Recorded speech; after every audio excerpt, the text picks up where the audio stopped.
Olá, gente querida, gente amiga, canal Paz e Bem, Pós TV 247, eu sou Mauro Lopes. Para quem está assistindo ao vivo, eu peço. Gente querida, gente amiga. Opa, deixa eu tirar um aqui. Pronto, já tirei o eco aqui. Para quem está assistindo ao vivo, nesta segunda-feira, 2 de agosto de 2021, eu peço desculpas. Minha culpa, minha máxima culpa. Eu estava num outro evento aqui interno do 247, a coisa se atrasou muito, então estamos começando apenas 15 minutos depois a aula hoje com atraso. Para quem está assistindo depois, não tem atraso nenhum. Para quem está assistindo pela Pós TV 247, a estreia é sempre aos domingos, às 7 horas da manhã, então não vai ter atraso nenhum. Mas hoje temos a continuidade do nosso curso Textos Sagrados na História, aula de número 20. Continuamos, mergulhados na Índia. Vamos conversar muito hoje sobre a jornada mística dos Sikhs na Índia. Quem são os Sikhs? A gente já mencionou eles bem de passagem aqui numa aula tempos atrás, mas hoje nós não vamos mencionar de passagem, não. Hoje nós vamos mergulhar na mística e no texto Sikh que é estudado pelo nosso Pedro Lima Vasconcelos, para agora partilhar o conhecimento dele com a gente. Pedro, desculpa pelo atraso, meu homem. Imagina, mas que a gente estava com ansiedade da sua volta, estava. Eu falo em nome da comunidade toda que me delegou essa tarefa. Então, depois de 2 semanas, com a presença amiga do reverendo Eduardo, a quem eu também quero agradecer, mas a gente manifesta aqui a satisfação de ter você de novo. Obrigado. Eu senti maior falta mesmo. Essas nossas conversas aqui, essas nossas aulas às segundas-feiras são realmente muito, muito especiais para mim. Eu gosto demais. Aprendo muito também. E ficamos amigos todos, né? Pedro e eu, todos nós aqui, e a gente sente falta, né? De amigos e amigas, a gente sente falta. Deixa eu ler quem chegou aqui mais cedo. Eu acho que eu até já perdi comentários que entraram mais cedo aqui, que eles vão girando, mas vou lendo. Vou abrindo aqui com a Maria de Fátima Lima Vasconcelos, a mana do nosso Pedro. Tudo bem, Maria de Fátima? Tua irmã. Beijo para minha irmã. Sandra Passos, aula atrasada, é isso aí, aula atrasada mesmo. Sandra, de fato, como eu disse, desculpa, atrasei. Oi, desculpa, gente. Ela que fala... também com esse inverno aqui no Sudeste, quem é que não fica resfriado? Três Lagoas, no Mato Grosso do Sul. Heloísa Gouveia, Heloísa Bortoli, Lamartine Carveiga. Vou passar bem rapidinho para a gente entrar na aula já. Pedro Selomar Sem, Reginaldo Azevedo, de Coatis, Tereza Casimiro Albuquerque, Marina Alves da Silva Couto. Estou fazendo a chamada da sala de aula, tá, Pedro? Lema Lux, Ângela Marques de Oliveira, Carmen Povoleri, Eliane Gonçalves, Fernando Antônio de Rezende, Rita Vieira. Rita, perguntando, cadê Urbano Medeiros? Eu estava sentindo tua falta. Você vivia perguntando o Urbano Medeiros. Ele está vindo toda sexta-feira no Pai de Bem, mulher? Para nossa alegria, toda sexta-feira, às 6 da manhã, já fizemos 3 encontros. Talvez essa sexta não haja, ele vai ter um exame para fazer.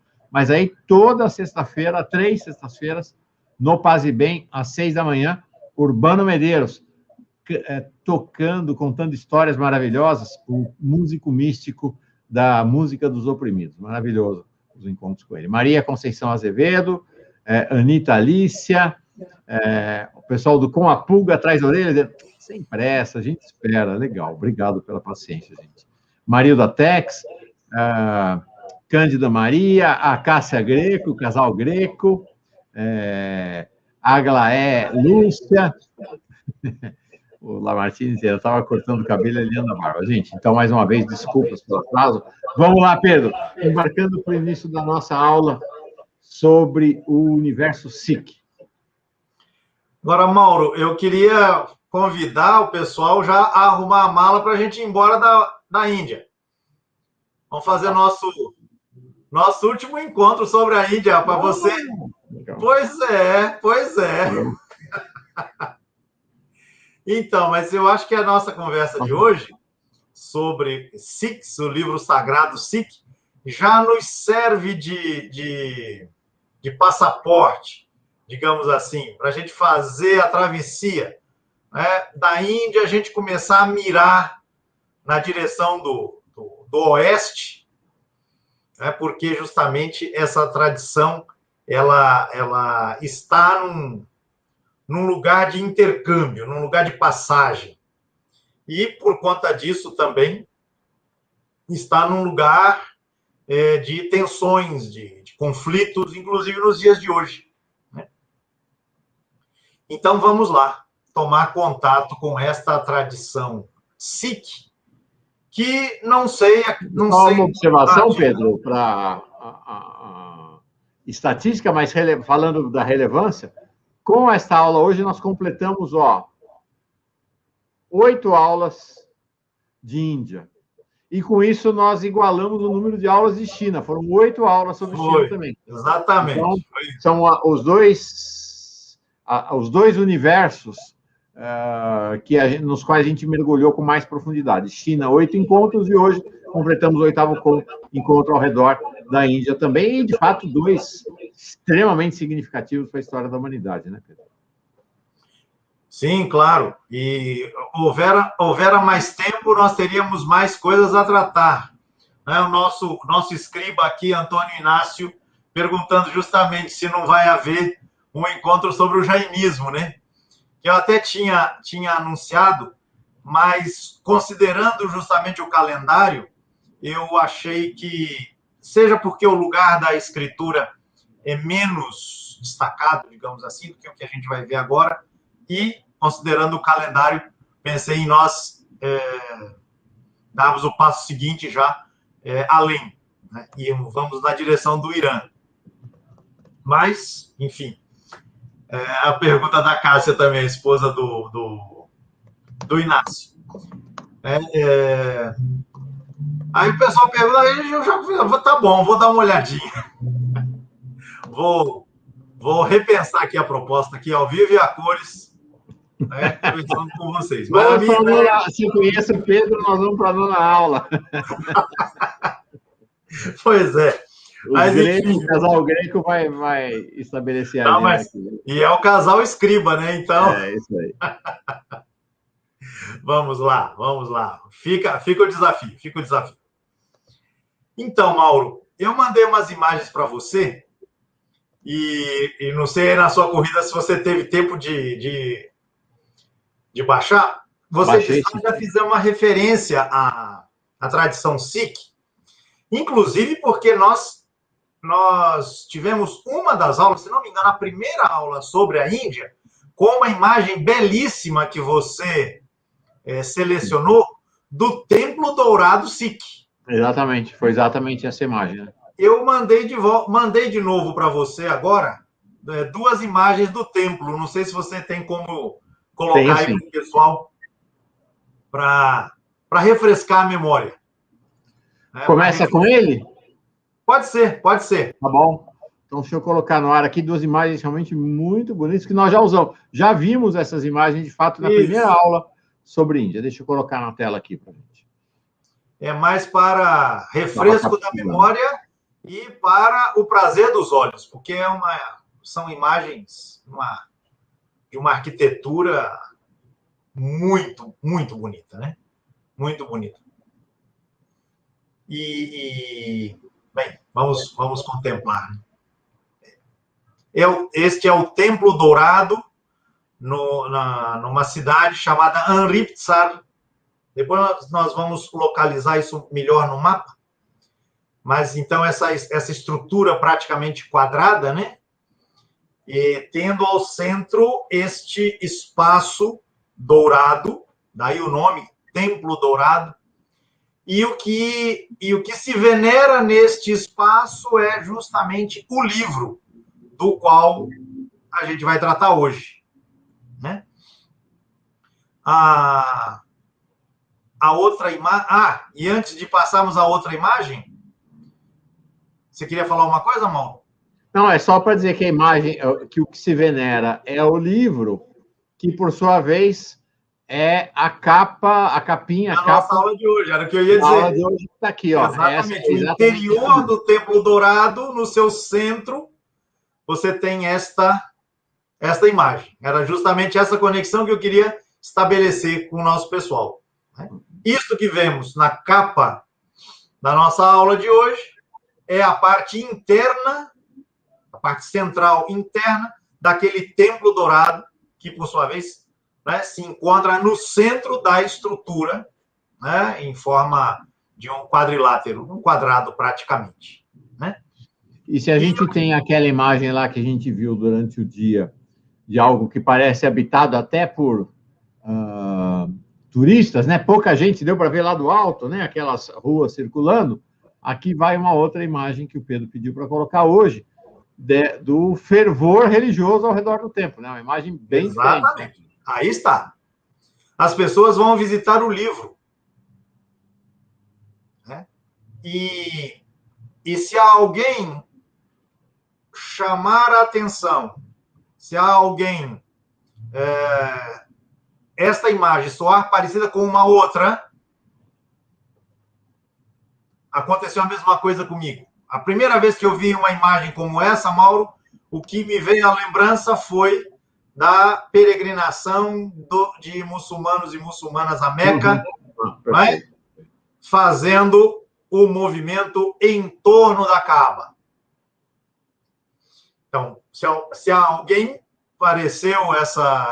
pareceu que uma coisa poderia ter a ver com a outra, bem, eu tenho a mesma desconfiança. Não tenho certeza, mas como dizia o personagem lá de Grande Sertão, né?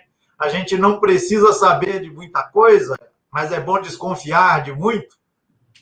Na verdade, o personagem diz, eu não sei de nada, mas desconfio de muita coisa.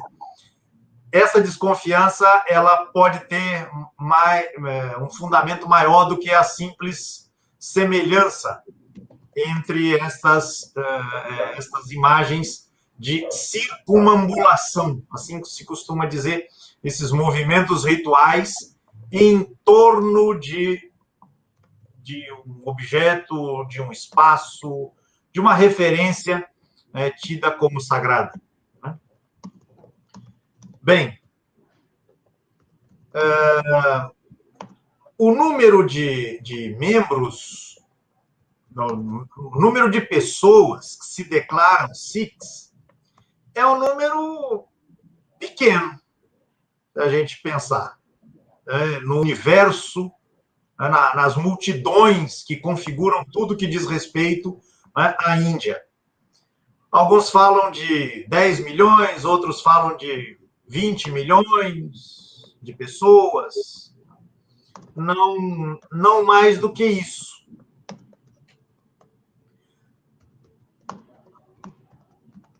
O sikhismo é um fenômeno religioso basicamente indiano de uma região da Índia que faz fronteira com o Paquistão. Né? Já vou lhe pedir, Mauro, para você colocar aqueles mapas que eu mandei para você. Antes disso, basta dizer que fora da Índia, fora desta região, né, existem grupos que se identificam como Sikhs, comunidades Sikhs, basicamente na Grã-Bretanha e no Canadá, por razões de cunho migratório.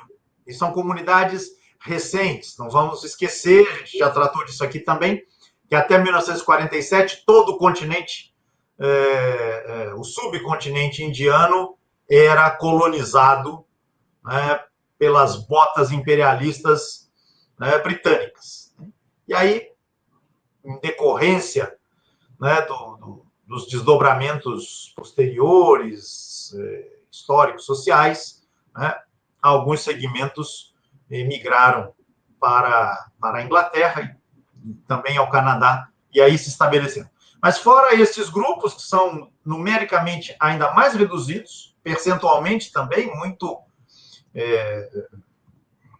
pequenos, do ponto de vista percentual, na Índia você tem esta quantidade de pessoas que se declaram Sikhs.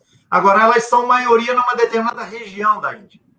Aí, Mauro, se você puder colocar o primeiro mapa para a gente se localizar. Sim.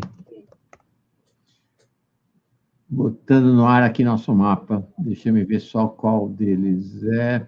Ah, tá bom. Só para não confundir aqui na hora de colocar.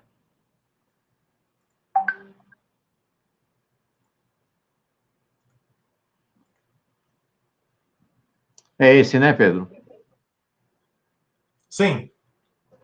Então, este mapa nos permite localizar a região, né, que nos interessa. Não dá para abrir mais, né, Mauro?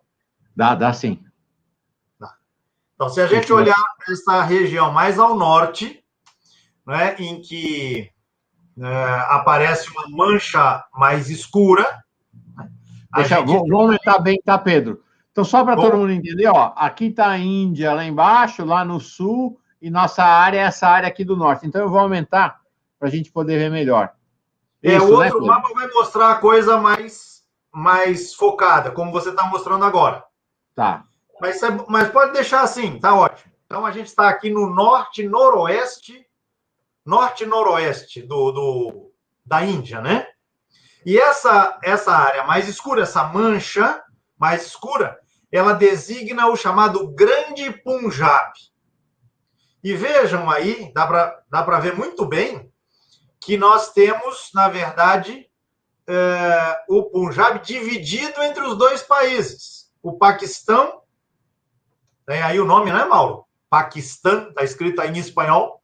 Né? Uhum. E ao lado desta linha preta, né, do lado direito, né, indo mais para o centro do mapa, a gente está na Índia. Aí onde você está no cursor, aí é Paquistão. E aqui, mais para baixo, mais indo na direção do Nepal, ali a gente tem a Índia. Ou seja, o Grande Punjab, ele está dividido em dois países. Vamos lembrar que essa divisão é uma divisão, essa é a parte paquistanesa do Punjab. E aqui é a parte indiana. Indiana do Punjab. Vamos lembrar que essa divisão entre Paquistão e Índia é uma Paquistão recente, é uma divisão resultante da saída do imperialismo inglês em 47, né? E da tentativa de solução para o problema de um país que tinha que se repensar agora como uma nação independente, tendo uma multiplicidade étnica, cultural, religiosa muito marcada, né? E com tensões entre grupos religiosos, tensões significativas. A gente contou um pouquinho essa história, né, Mauro? Uhum. Aí alguns encontros. O outro mapa que eu lhe mandei, ele justamente foca a região do Punjab e evidencia aquilo que a gente viu lá no mapa anterior. Se a gente procurar aí, Mauro, é que eu não tenho como mostrar. A gente vai ver muito próximo à fronteira, um pouco abaixo da mancha mais escura, a gente vai encontrar a cidade de Amritsar, que é justamente a sede, andando para a sua direita, Mauro. Na fronteira mesmo, entre a Índia e aí, um pouquinho para cima aí. Aqui. Aí. Exatamente. Vou aumentar bem, gente, só para a gente ver. Aquela foto que a gente viu do templo está aqui, ó, exatamente aqui, na fronteira, né? Exatamente, é na fronteira. E uma grande cidade paquistanesa, ou seja, do outro lado da fronteira, é Lahore. É uma grande cidade. Aqui, ó. De uns tantos milhões de habitantes. Ou seja, essa fronteira é uma fronteira... estão vendo, ó, essa linha aqui grossa é a fronteira, né? É isso? Isso. Não. Exato. Isso, exatamente. Essa linha grossa é a fronteira. Amritsar está aqui encostadinho na fronteira do lado indiano. E aqui, Lahore, encostadinho na fronteira do lado paquistanês. Exatamente. Para a gente ver como é que a coisa é tensa, né? A coisa é tensa. Mais para cima você tem o problema da Caxemira, está aí indicado no mapa. Né? Logo lá no alto, do lado direito. Aí, ó, Caxemira, Caxemir. É uma região disputada, né, entre Paquistão e Índia até hoje. As duas nações têm potencial atômico, né, têm tecnologia atômica, enfim, é uma região muito, muito complicada, do ponto de vista da geopolítica, e a gente poderia acrescentar, né, Mauro, da geoteologia, né, como hoje se está acostumando a falar. Não é só um problema da política no sentido costumeiro da palavra. O tema do conflito religioso, das tensões religiosas, joga um papel muito, muito importante neste cenário. Bem, nesta região, os Sikhs são maioria. E eles lutam pela criação de um Estado independente. A luta é principalmente com a Índia, mas também com o Paquistão. Mas é como se houvesse uma primeira frente de batalha, que é a Índia, depois vamos discutir isso com o lado de lá da fronteira. Então, é uma região particularmente intrincada, as coisas ali são muito densas e tensas. Bem, então isso para a gente localizar um pouquinho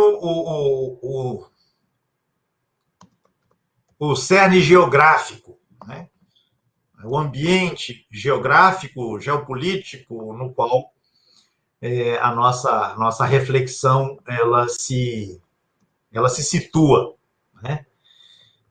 Bem,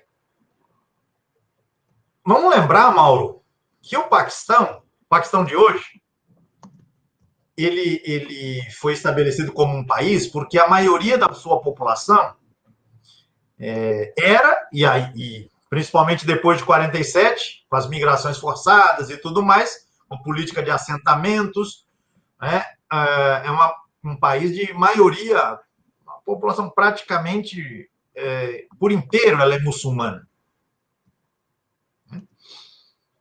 Ora, essa presença do Islã na região é uma presença que já tem muito tempo. Muito tempo, não é uma coisa de agora. Pelo menos desde o século XI, do século XII, a gente tem uma presença extremamente significativa do Islã na região, o que faz com que a Índia, Mauro, vou falar da Índia um parênteses, a Índia seja o segundo país com o maior número de pessoas muçulmanas no mundo. O pessoal pensa no Islã e vai para Irã, Iraque, Arábia, Egito. Não. O país com a maior população muçulmana do mundo é a Indonésia. O segundo país é a Índia e o terceiro é o Paquistão.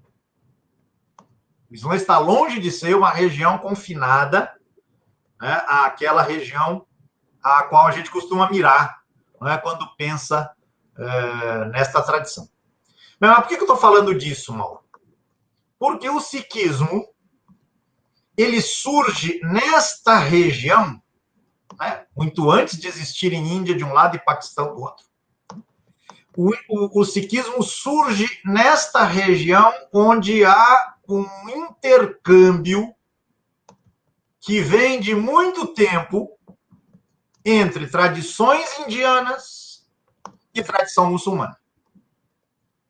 Neste sentido é que eu estava falando que, abordando o sikhismo, a gente já começava a colocar os olhos na direção ali do Irã, do Iraque, mas enfim.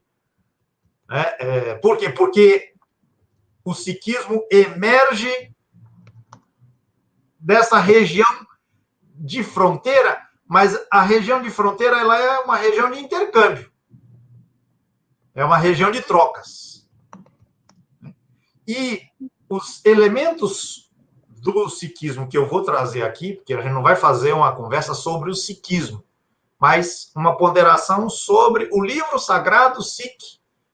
Um convite aí para que o nosso pessoal depois vá atrás de outras referências, tá? Uma que eu coloquei como base aqui para a nossa conversa de hoje, está na descrição do vídeo. Agora, Mauro, a gente olhou as fotos, viu lá o Templo Dourado. No interior do Templo Dourado, um guru, a palavra guru ela é muito marcada no mundo Sikh, na gramática Sikh, no vocabulário Sikh. E eu acho que eu mandei uma outra foto para você, agora eu estou na dúvida. Mandou. De um guru manejando o livro. O livro Linda aberto. Foto. Linda a foto, né? Linda, linda foto. É mais bonita até do que aquela foto colorida que a gente mostrou, que eu coloquei na capa, mas plasticamente essa outra mais ela é muito significativa porque ela indica... Aqui, ó. Exato, exato. Deixa eu aumentar. Belíssima. Porque ela mostra, primeiro, o livro aberto. Olha o tamanho do livro, Mauro. Pois é. É um negócio gigantesco. Você tem o guru fazendo uma récita ritual do livro. Porque este livro ele é recitado continuamente. Acho que a gente falou da outra vez, né? Todo dia há uma cerimônia de intronização do livro. Às 5 horas da manhã. E as pessoas, e aí se abre aquele espaço, né, central para que as pessoas vão lá para contemplar o livro. E o livro está sendo manuseado, recitado, mas não são quaisquer pessoas que podem manejar materialmente o livro. E aí você tem, então, o guru, a autoridade, né, a quem é conferida esta regalia, este privilégio, e você tem um assistente, digamos assim, que é aquele que está em pé. E ele faz, Mauro, uma espécie de abano com um objeto. Dá para você abaixar? Vou baixar aqui. Para as pessoas verem? Sim. Isso. Ali está. Ele tem um objeto na mão que, para nós, parece um espanador, né? Mas não é. É uma espécie de leque em que esta pessoa faz um abano ao livro. Então, é um gesto ritual de reverência ao livro. Este objeto ele é feito na sua ponta com pelos de crina de cavalo. E ele é operado como se fosse um leque. Né? Mas a função dele é cumprir essa imagem, essa manifestação de uma reverência ao livro. E os estudos... Quer dizer, ele não está abanando o guru. Ele está abanando o livro. Ele está abanando o livro. O guru está a serviço do livro.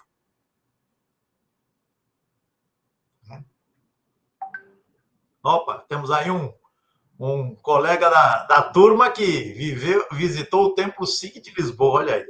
Uhum. Coisa boa. Bem,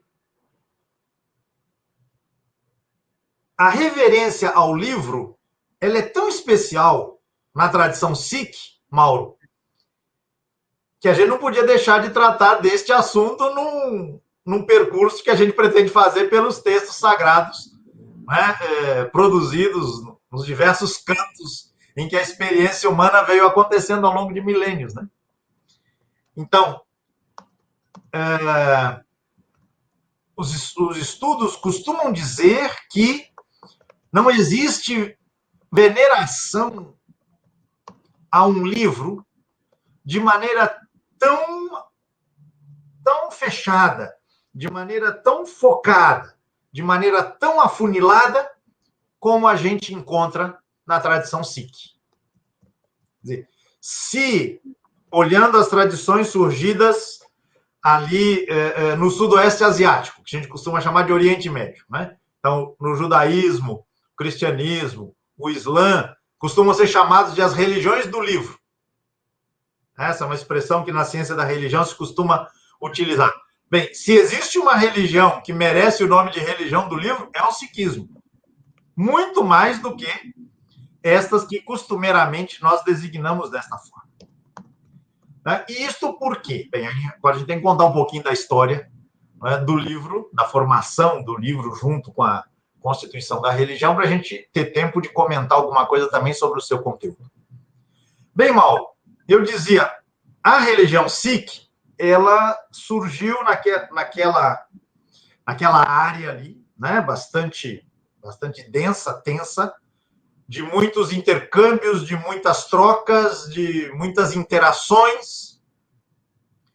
E é curioso notar como, do ponto de vista sociocultural, o sikhismo bebe tanto de referências do mundo da Índia, quanto de referências situadas mais a oeste, ou seja, indo para aquele universo que nós costumamos relacionar ao islamismo. Uhum. A religião, ela é, enquanto uma identidade definida como um nome, ela é muito recente, se comparamos com as tradições que viemos abordando. Ela tem um pouco mais de 500 anos. Isso, em termos de história das religiões, é algo recente. E ela surge como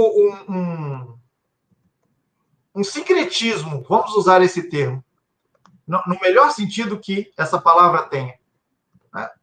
Fruto dos cruzamentos, principalmente entre elementos da tradição muçulmana, por exemplo, a veneração ao livro enquanto objeto, e elementos do hinduísmo. Por exemplo, o valor que se dá à sonoridade dos textos. A gente já falou disso aqui. Uhum. Né? Na Índia, no hinduísmo, muitas vezes as palavras valem não pelo que elas dizem, mas pela sonoridade que elas produzem. Isso é muito cultivado no hinduísmo. No sikhismo, você tem as duas coisas.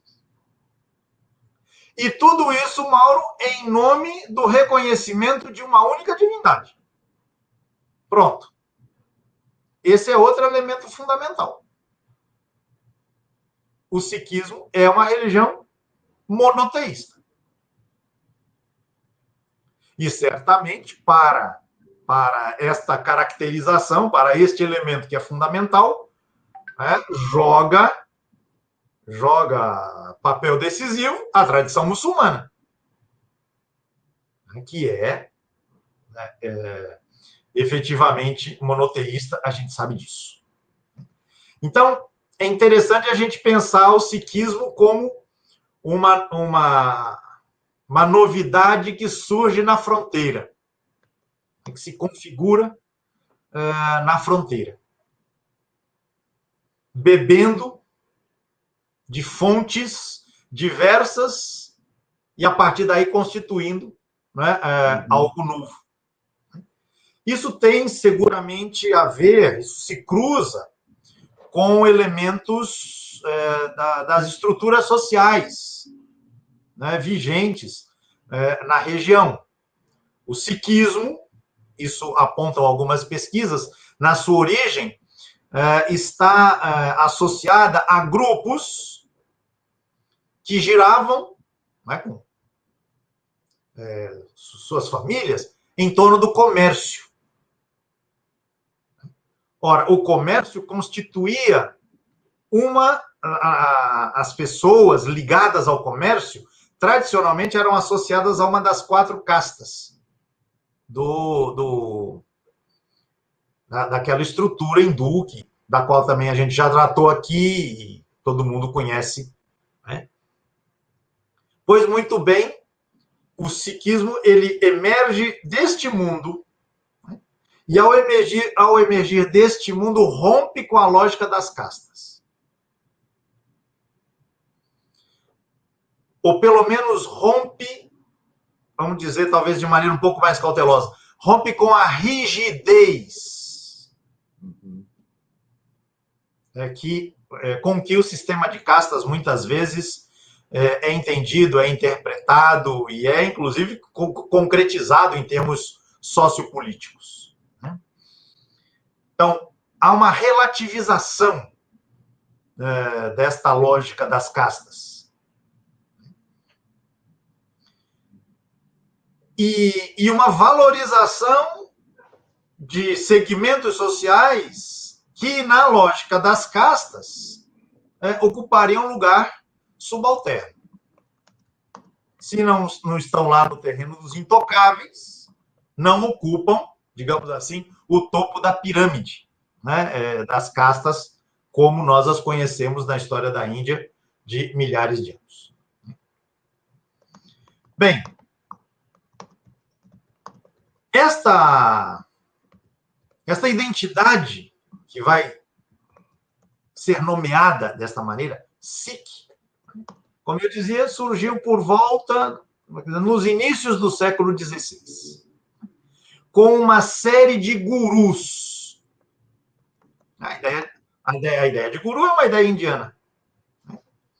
Ora, é curioso, Mauro, que pelo menos na vertente dominante do sikhismo, porque também há dissidências aí, né, você tem uma dinâmica que se divide fundamentalmente em dois momentos fundamentais.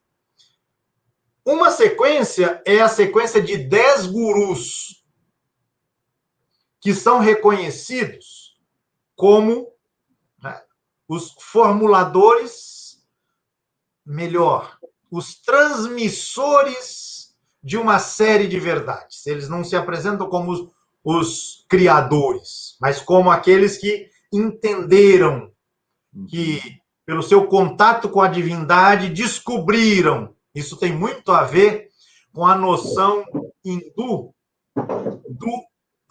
dos rishis, aqueles que ouviram os Vedas. Né? Eles não escreveram os Vedas, eles ouviram. Né? Os textos Sruti não são textos humanos, são textos ouvidos por quem tinha ouvidos, né, para tal. Da mesma forma aqui, né, esta série de gurus, né, é reconhecida como tendo capturado, recolhido, recebido as verdades fundamentais, os ensinos fundamentais, né, e os transmitiram. Essa transmissão, Mauro, ela era fundamentalmente oral. Mas, ao mesmo tempo, né, estes gurus, ou grande parte deles, pelo menos se atribui a eles a confecção de textos escritos. E, curiosamente, escritos numa língua próxima ao sânscrito. Mas não o sânscrito, porque o sânscrito é hindu. Uma espécie de dialeto falado nos ambientes frequentados pela gente comerciante, nos ambientes em que se faziam as transações. Uma espécie de uma linguagem mais facilitada para um uso mais amplificado. Pois é nesta língua que começam a ser colocados por escrito estes textos que vão formar o grande livro. Que vão formar o grande livro. Mas eu dizia, então, Mauro, você a partir de quando, Pedro? Então, a partir de 1500, mais ou menos. Tá. A partir de 1500. Esses textos vão sendo escritos, mas esses textos não têm autoridade, não têm a autoridade que terão depois. Okay. Por quê? Porque a autoridade está nos gurus. Nos gurus em sequência. Até o início do século XVIII. Ou seja, cerca de 200 anos. Quando você chega ao último guru, ao último desses 10, ele estabelece uma espécie de decreto. Aqui termina a linhagem, a sequência dos gurus. E toda a autoridade se transfere para o livro. Para aquela coletânea que vinha sendo organizada. Então, você deixa de ter, né, uma sucessão de gurus e o livro passa a ser visto como guru. Tanto é que em algumas nomenclaturas, o livro ele é apresentado com um título mais amplo que começa com a palavra guru. O livro é guru. Interessante. Bem, claro que você vai ter gurus, mas não aqueles gurus colocados nesta posição, né, de um acesso diferenciado à divindade, um conhecimento diferenciado da divindade. Este diferenciado se transfere para o livro. Daí toda a reverência destinada ao livro. Ali se encontra, né, condensada a experiência vivida por essa sequência de gurus que apreenderam, no seu contato com a divindade, os tesouros da verdade, do conhecimento, das doutrinas, e tudo está colocado ali, agora, neste livro. Isso não significa dizer que não tenha havido problemas aí. A gente está resumindo muito, muito rapidamente um processo complicado, porque houve discussões sobre por que não haveria a continuação na sequência dos gurus, né? Havia rivalidades entre lideranças, né? Assim como havia disputas sobre quais versões desta coletânea, ou melhor, quais versões deste texto ou de outro deveriam ser acolhidos na coletânea. Então, se diz que em 1705, portanto, 200 anos depois do início da série, né, dos gurus, então, este último guru acrescenta um conjunto de textos ali e ele decreta, né, justamente esse processo de transferência da autoridade do guru humano para o guru livro.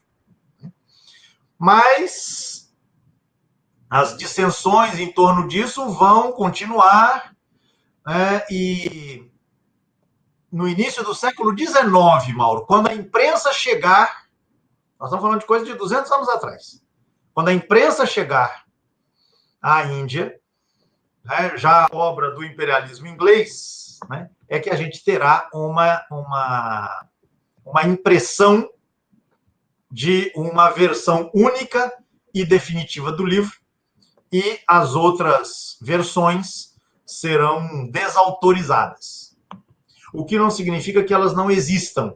Elas existem até hoje, e aí há disputas em torno disso, há tensões em torno disso, né?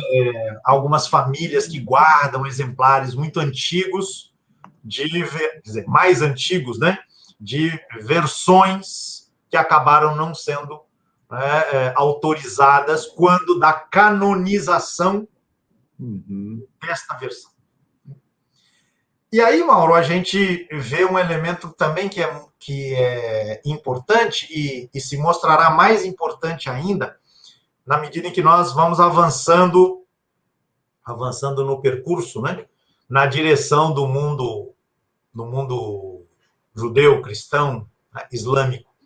A ideia de que quando você fecha uma versão do texto, isso se dá em cenários em que há disputa de poder no interior da comunidade religiosa, há empenhos por definir uma identidade para essa comunidade. Isso a gente vai encontrar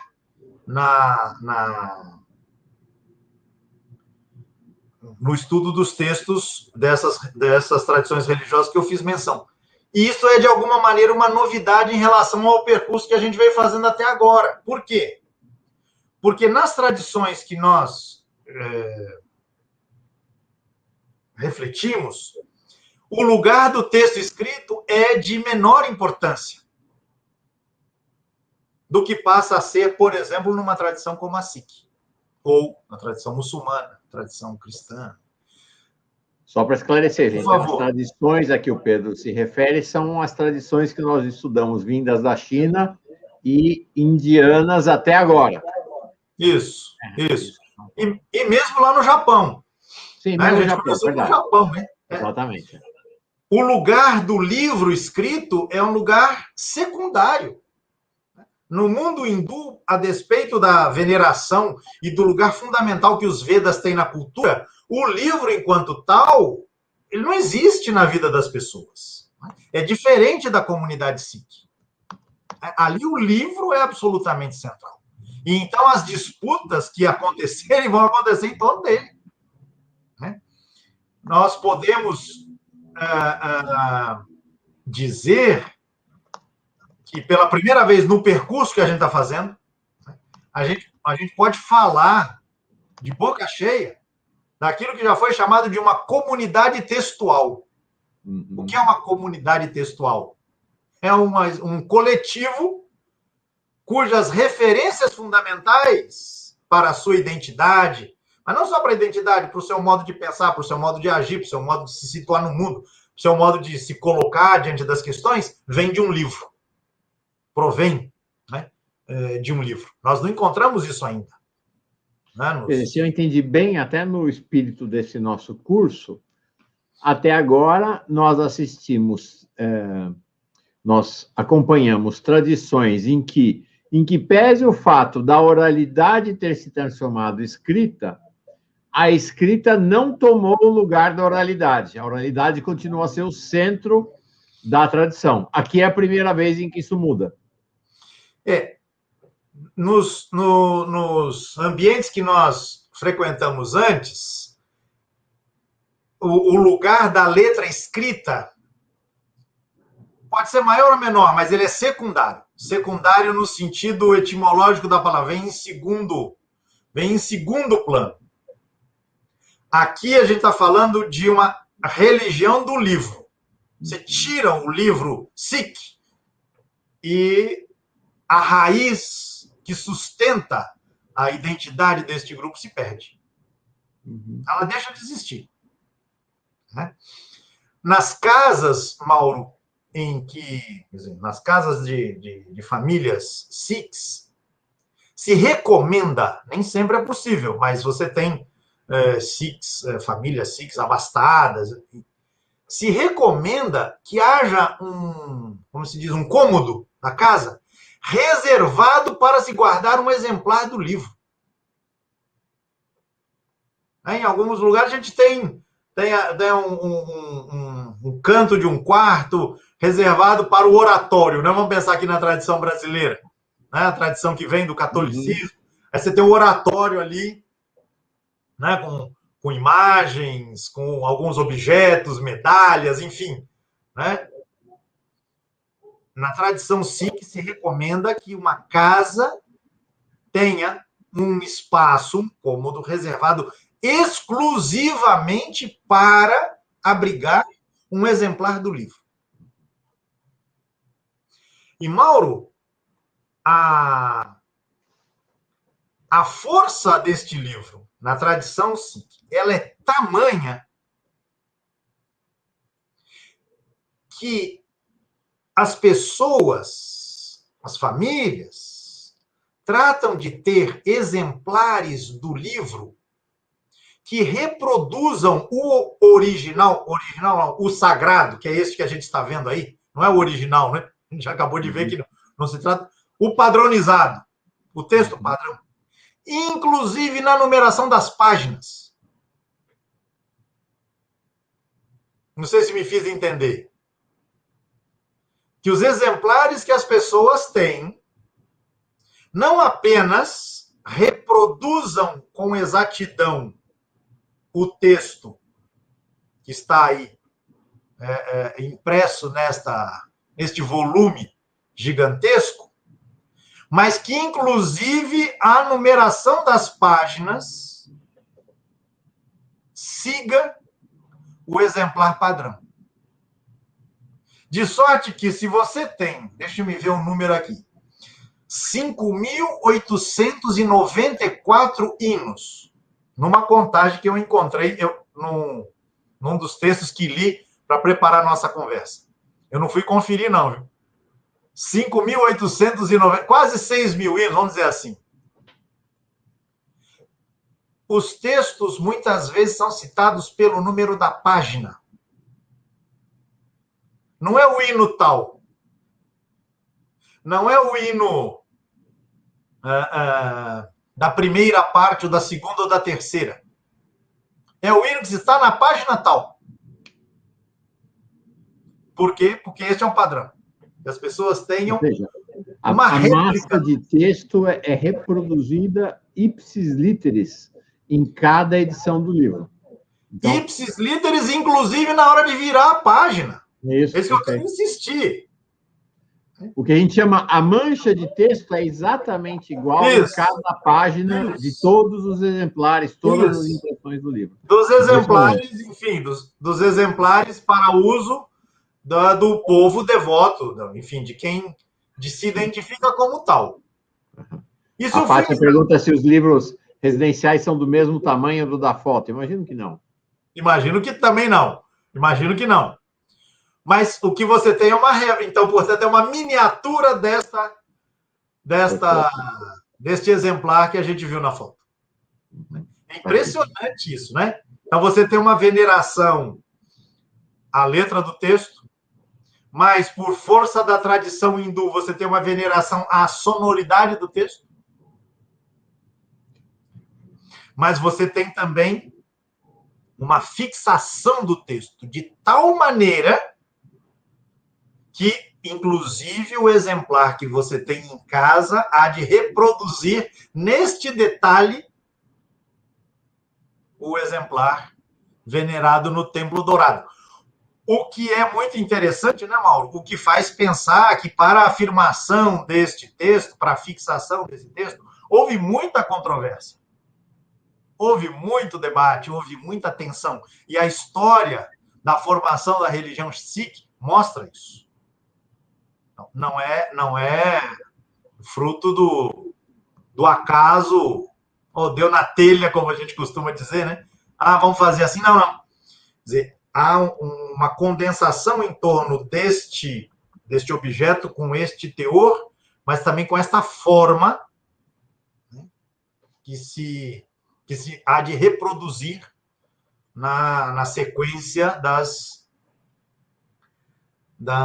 quer dizer, na reprodução em miniatura, né, tamanho menor, inclusive para você ter um manuseio, né, mais operacional. Agora, Pedro, deixa eu te perguntar, se eu entendi bem, então. Houve uma linhagem de 10 gurus que transmitiram, vamos dizer assim, o ensinamento para o texto. E a partir de, então, de 200 anos para cá, continuam a existir gurus como esse da foto. Mas eles são apenas mantenedores e leitores do texto. Do livro. Isso. Do livro. Isso. Então, por isso que eu dizia, são duas etapas fundamentais, né? A primeira etapa tem mais ou menos 200 anos, Mauro. A segunda tem 300. Porque é ali por volta de 1705 que se opera esta passagem. Então, a gente já tem mais de 300 anos, né, em que, olha lá, olha o que a Glá e Lúcia nos diz, o livro é imutável, até a letra. Há um cuidado até com o tamanho da letra. Sim. Então, durante 200 anos, você tem uma transmissão por essa linhagem de gurus. Mas esses gurus estão operando também a escrita dos textos. Mas, até então, essa escrita é secundária. Uhum. Com o último guru, né, há este processo de transmissão, de deslocamento desta função guru caixa alta, chamar assim, né, guru com letra maiúscula, para o livro. Perfeito. E os gurus estarão a serviço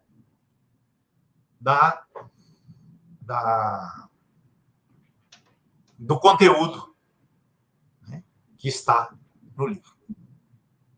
É uma situação absolutamente única. Né? Os estudos sobre esse tema chamam a atenção. É uma coisa singular, absolutamente singular, e que é resultado desse encontro. Quer dizer, num contexto em que, não poucas vezes, contingentes muçulmanos e contingentes hindus né, entraram em tensão, em conflito, essas tensões, conflitos, elas têm como base uma rede de intercâmbios quase invisível. Mas essa rede é tão significativa que gerou algo que bebe dessas fontes aparentemente tão distantes, né, uma da outra. Bem, o resultado é este livro.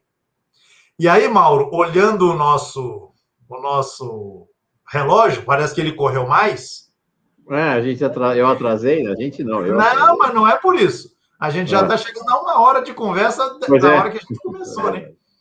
Então, eu acho que a gente vai ter que continuar a conversa sobre os SICs na próxima vez, porque eu quero ler textos. E aí, vamos, né, atendendo a reivindicação do casal Escriba, vamos dar uma palavrinha também sobre o jainismo. Perfeito. E aí a gente junta as duas coisas, né? Desembarcamos da Índia, adiamos por um encontro de desembarque da Índia. Sim, atendendo a reivindicações mais do que justas. Eu queria dizer só uma coisa, então, ainda, para a gente avançar um pouco. Na próxima vez, a gente já começa com os textos. Eu separei 2 textos para a gente comentar. Nessa semana, eu reviso um pouco isso e penso alguma coisa sobre a tradição jainista para a gente completar a nossa viagem pela Índia. Queria dizer, então, Mauro, que este livro ele tem um nome mais curto, que é este, Adi Granth. Adi Granth. Granth. E a tradução desta expressão é o livro original, ou o livro primeiro. Claro que, óbvio que não se trata do livro original do ponto de vista histórico, certo? A gente viu aí que houve, e de alguma maneira ainda existe, de maneira residual, né, discussão em torno da primazia desta ou daquela versão do livro. Mas, para todos os efeitos, este é o livro reconhecido pela grande maioria, né, dos membros da comunidade Sikh, na Índia e fora dela. Então, em que consiste este livro? Como eu disse, 5.894 hinos. O que são hinos? Fundamentalmente, poesia para ser não simplesmente declamada, mas para ser entoada. A música tem um papel fundamental no modo de manejar, né, este livro, embora a parte principal dele, eu vou falar rapidamente das 3 partes do livro e a gente termina por hoje. A primeira parte não tenha uma previsão musical. É curioso. Bem, então, são 5.894 hinos. É uma espécie de antologia de poesia devocional. E de uma poesia para ser entoada, cantada. Então, cenas de grupos sikhs cantando estes hinos, isso também essa é uma cena muito comum, né, neste universo. O que se diz é que estes hinos, então, eles provêm, Mauro, o que se diz, né, a gente já viu que há disputas em torno disso. Se diz que dos 10 gurus reverenciados, aqueles 10 dos primeiros 200 anos, 7 são responsáveis pela colocação por escrito destes hinos.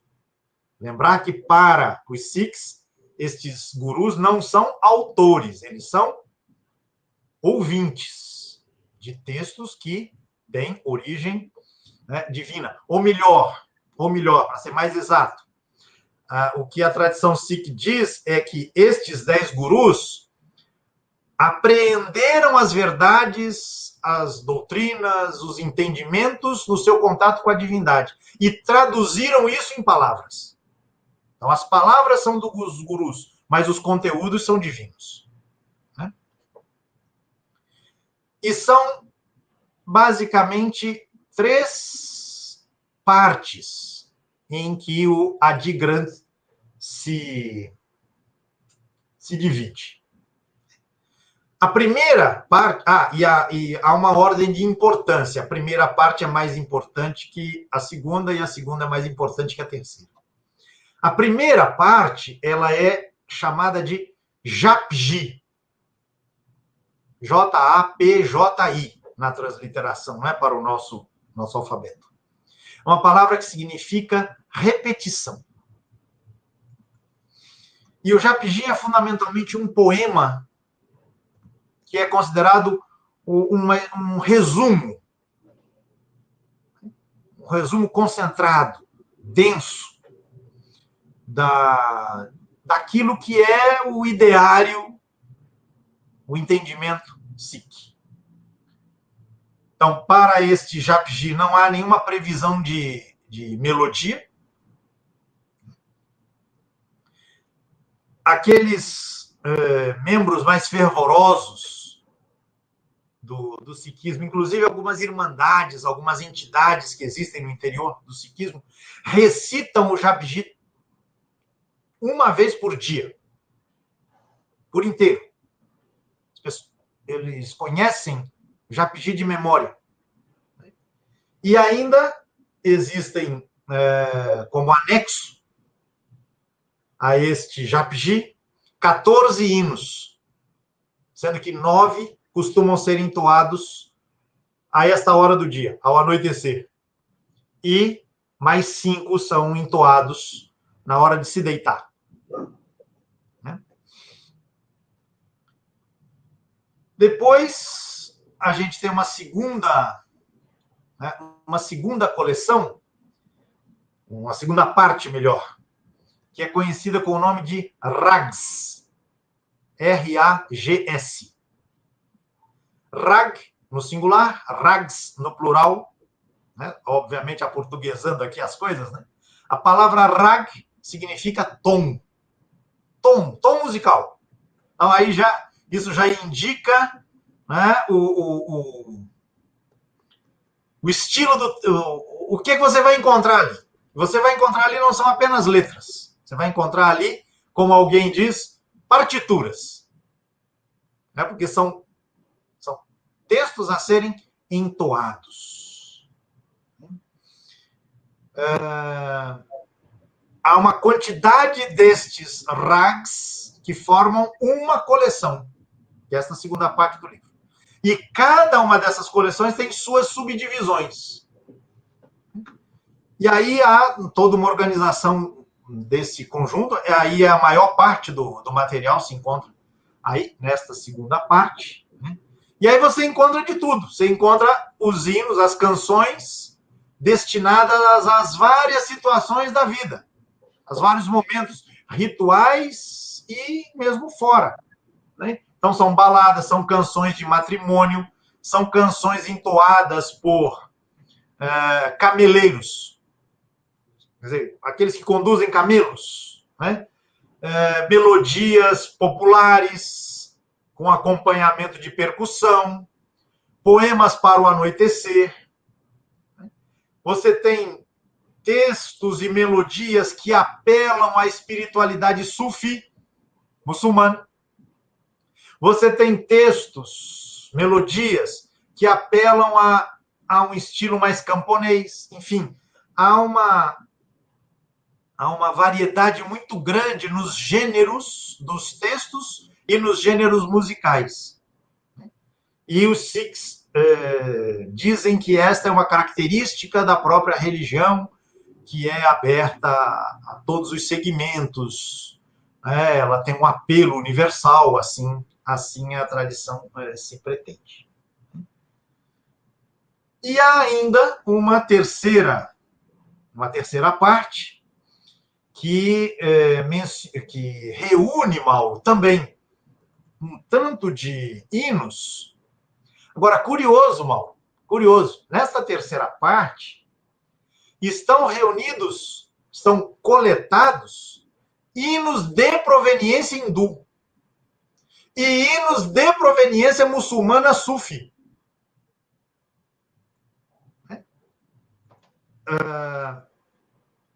Hinos que, de alguma maneira, foram reconhecidos pelos gurus como inspirados, como dotados de qualidade, de consistência, de coerência com aquilo que esta nova identidade cultural e religiosa estava apresentando.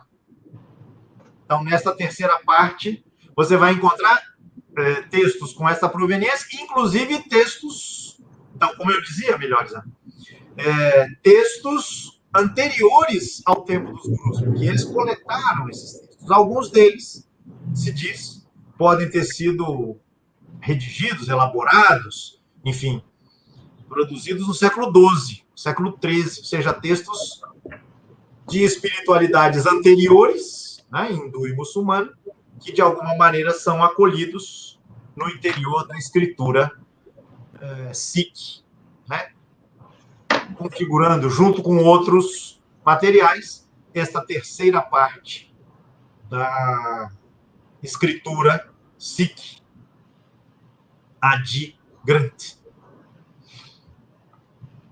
E eu acho, Mauro, que é isso, né? Dentro do nosso tempo, já passamos um pouco da 1 hora de conversa aqui.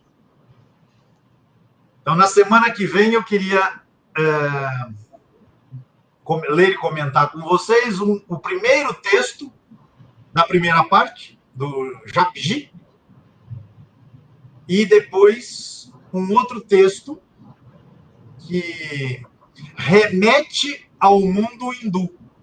Inclusive, é um texto que a gente já comentou aqui em encontros passados. Eu quero estabelecer um paralelo aqui para a gente perceber tanto aquilo em que os dois textos se aproximam, como aquilo em que os dois textos se distinguem um do outro. Enquanto você falava, Pedro, fazer essa apresentação bonita aí dos textos, eu estava coligindo aqui duas coisas para mostrar no encerramento da aula. Primeiro, uma foto muito bonita dos Sikhs, dos monges Sikhs. Deixa eu me achar aqui. Colorido. Ó, então tá aqui essa foto.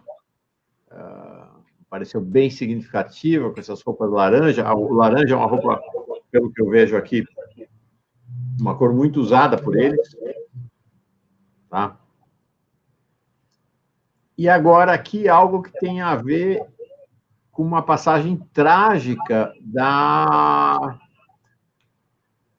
relação entre o sikhismo e o hinduísmo, entre os Sikhs, né, e a Índia hindu.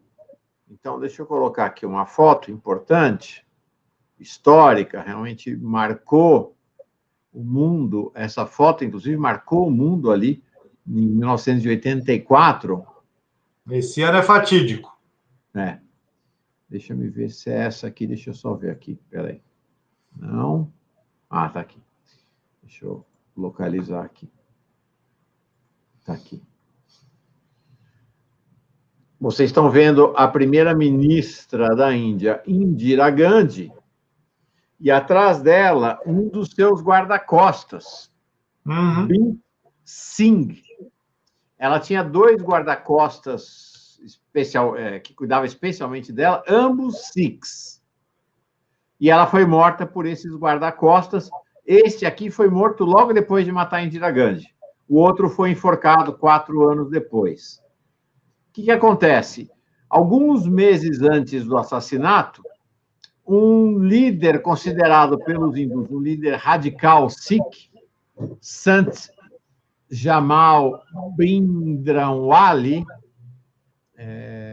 então um líder missionário Sikh, ele fez uma proclamação de que os Sikhs eram uma comunidade soberana e que deveriam se autogovernar, não se submetendo mais ao governo central da Índia. E aí Isso. ele se abrigou lá naquele templo que a gente viu, né? No Amritsar, lá no Amritsar. Templo Dourado. O Templo Dourado, a Armindar Sahib, o Templo Dourado. Ele se abrigou lá. E a Indira Gandhi mandou invadir o templo para pegar o sujeito. Exatamente. E os jamais perdoaram Indira Gandhi por ter ordenado o que entenderam como uma conspurcação do seu templo sagrado. E ali foi a vingança. Uma profanação. A profanação, né? Exato. Sim. Exatamente. E nesse ano, Mauro, esse ano foi, por isso que eu disse, é um ano fatídico para a história, porque também no interior da tradição Sikh, você tem as correntes que a gente chamaria de fundamentalistas, e um editor de uma revista no Punjab, que é justamente a região, né, que quer essa autonomia, né, autonomia frente à Índia e depois frente ao Paquistão também, né, ele foi queimado por fundamentalistas sikhs, porque ele se atreveu a fazer uma interpretação considerada herética de uma passagem do texto sagrado. Então, há que se pensar aí pensar essas situações, né? E em relação a essa foto que você mostrou, eu deixei anotado aqui em algum lugar, mas como o tempo está avançando, eu deixo para a gente comentar semana que vem. Né? Existem irmandades, né, no interior do sikhismo que justamente são visualizadas, são visibilizadas por esse turbante que utilizam, pelo fato de não cortarem o cabelo nem a barba, né, e se dedicarem à veneração, à recitação, ao aperfeiçoamento do modo de entoar, né, os cânticos, os hinos que compõem o Adigranta. Mas, enfim, né, foi bom você ter trazido aí a referência, né, do que resultou, inclusive, no assassinato daquela que era a primeira-ministra da Índia, né? Sim. Indira Gandhi, que, por sinal, não tem parentesco nenhum com o Gandhi. Né? Exato. É apenas um sobrenome comum, mas não era parente dele, não. Bom, então continuamos. A gente que ia fazer 8 aulas de Índia, faremos 9. Então, no próximo encontro, ainda o sikhismo e o jainismo. E aí encerramos Índia, não é isso? Isso. Então, passaremos na aula 21, então, mais uma vez por Índia. Na outra semana, aula 22, a gente, então, migra, vamos chegar ao Oriente Médio, é isso? Ao Irã. Ao Irã. Alguns já situam o Irã, né, nessa região que a gente chama de Oriente Médio. Fechou. Obrigado, Pedro, foi ótimo. Obrigado a você, Mauro. Obrigado à comunidade. Valeu. Semana que vem. Um grande abraço para todo mundo. Paz e bem. Paz e bem. Até lá, na luta. Paz e bem. Tchau.